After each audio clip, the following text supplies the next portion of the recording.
Yo, so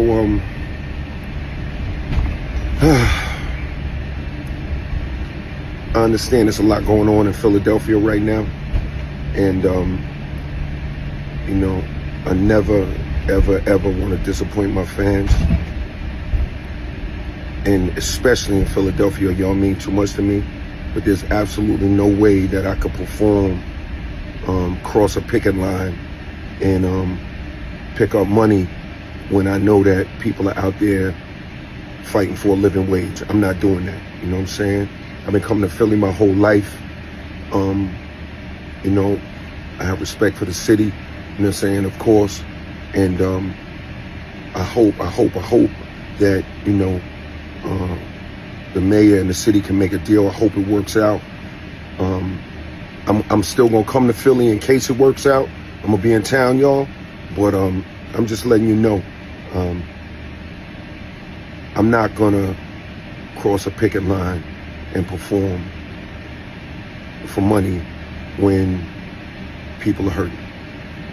That's it. So I love y'all. I'm on my way to Philly, and peace and love.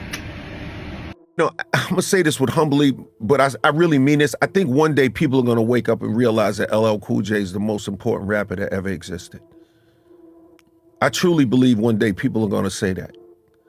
They're gonna say, yo, they're gonna look and they're gonna say, wow, when it comes to the jewelry, this is the guy who introduced all the diamond and the ice and the champagne. They're gonna say when it comes to the love songs, this is the guy who introduces the love songs and all the love shit. When it comes to the bad boy vibe, they're gonna realize, oh, this is the guy who introduced all the rebellious bad boy vibes before it was done. When it comes to the GOAT terminology, they're gonna say, yo, this is the guy who came up with the GOAT stuff. They're gonna say when it comes to Def Jam, wow, this is the first artist that was on Def Jam. They're gonna say, well, you know what I'm saying? Yeah. When it comes to the solo artist, gonna say, wow, this is the first solo artist to take it all the way around the world. Like, I mean, I could go on and on and on. They're gonna say, yo, when it comes to the FUBU, yo, this guy introduced the whole idea of putting clothing lines. Even before that, he did Troop. When they say, oh, when it comes to endorsements, oh, this is the guy who did the Kango and made the Kango popular before people even did that. When they talk about television, they're gonna say, oh, this is the guy who did the credible stuff on TV and at the same time was still making credible records and wasn't just doing TV and using rap as a launch pad.